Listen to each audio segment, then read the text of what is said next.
Hi Neisha, Hi Ben. can you share your journey in the energy industry with us and what inspires you and keeps you passionate about it? Yeah, sure. So I started working for the Electrical Trades Union almost 20 years ago in 2005 when I was 18 years old.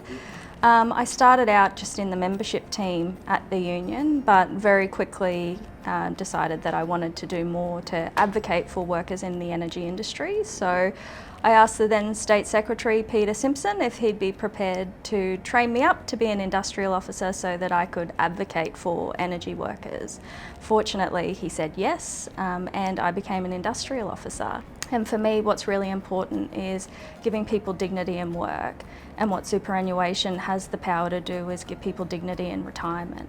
And so my role as an energy industry director really is about advocating for workers at the table and being that person that says, you know, how is this decision impacting on our members? What's the benefit that we're creating here for our members? And making sure that members have a seat at the table when the decisions are made about their super. So Neisha, you're a board member at Energy Super for several years and then had a 2-year break and have recently in April returned to the board of Brighter Super. What changes have you noticed in the fund since you've returned? I think the changes that have been really prominent since coming back is that we have been able to refocus on members' outcomes and getting those products and services that members want and expect. And that focus and that shift has been really great to see. We're investing in things like our contact centre to make sure that we are responsive and accessible to our members when they need us.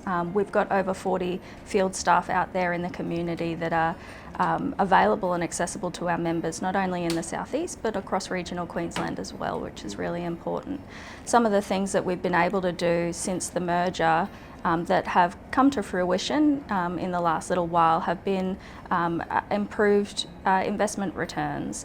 And part of that is because we've been able to expand our investment team. So we've got a depth in our investment team now that's really great, and we can focus on finding those opportunities that are going to produce great returns for our members.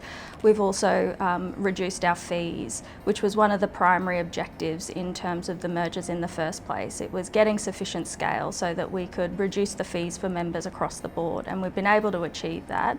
And fortunately, I'm pleased to report that that's not over. We've got more plans down the pipeline for further fee reductions for members, which of course helps their net returns. We've got a dedicated line for energy industry members in the contact centre because we know that sometimes the questions and the concerns that they have are specific to their industry and their employers and their sector, and we want to make sure that that experience for them is as easy and as seamless as possible. So how is Brighter Super helping energy industry members retire with confidence?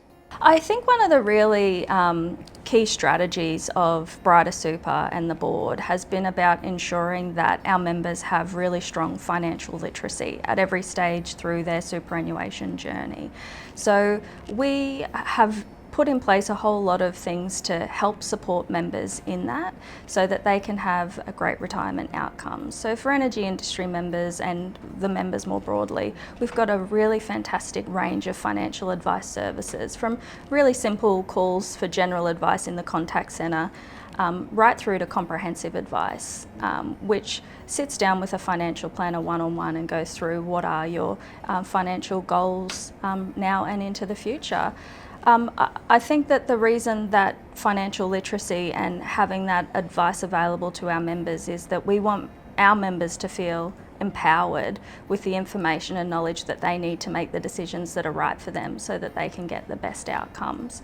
Another thing I think that I'm personally really proud of is that Brighter Super sponsors Mates in Energy.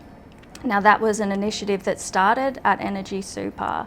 And what Mates in Energy does is provides mental health training and support for people in the workplace within the energy industry.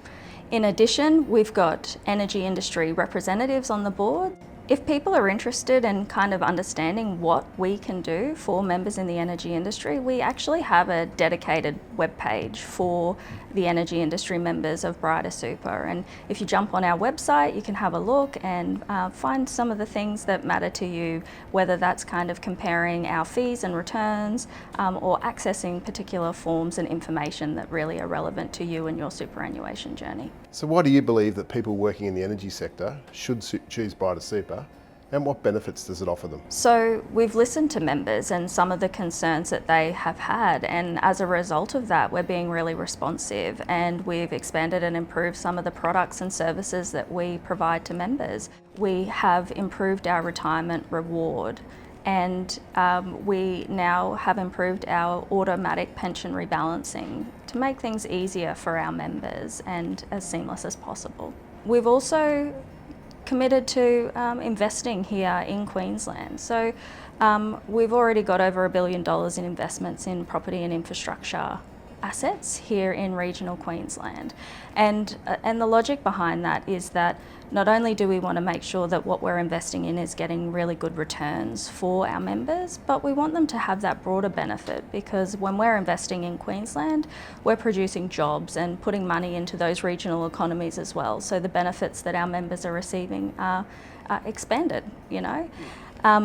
Part of that that initiative, I guess, and commitment is that within the next 12 months to 5 years, we want to invest a further $500 million in assets and investments here in Queensland for those very same reasons.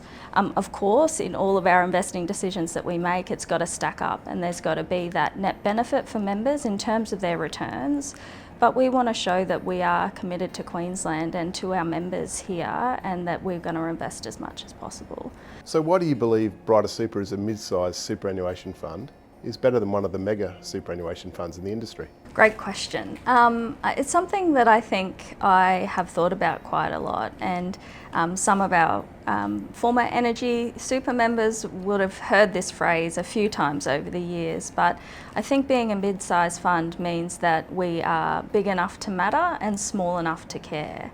And by that, what I actually mean is that we have the scale that we can invest in larger investments as a mid-sized fund that the smaller funds may not be able to get into. It also means that we can invest in smaller investments that the really big mega funds just can't even touch, because there's not enough in it for them. And it puts us in a really great sweet spot to get some great advantages for our members in terms of investment opportunities and returns. It also means that we've got that scale so that we can share the fees across a broader membership and lower those fees for our members as well. In terms of that small enough to care, unlike some of those larger funds, we've got the capacity to have that more personalised service with our members. With fewer members, we are able to get out there and be accessible. You know, I've harped on a few times so far already about, you know, having our staff out in the field and being accessible and meeting our members where they're at, whether that's in their workplaces or in their communities, at community events, in regional areas, you know, information sessions where they can come along and have access to things like our CEO and our executives to provide them information and have conversations with them in person. Not something that you get in a really big fund, because it's just not possible. We also have that financial literacy and empowerment that falls out of that. And with that, in terms of being that small enough to care, we provide a really strong and extensive range of financial advice offerings, from the really basic advice, as I said, to that more comprehensive advice. And we can do that and sit with members one-on-one and have those conversations where they're at and in the ways that they need. So I think that that's really key. We're big enough to matter, small enough to care. And so that's really the benefits of being a mid-sized fund, that capacity to be sustainable, have the lower fees, get those investment opportunities that other funds can't because they're too big or they're too small, and still being able to provide that personalised service to our members.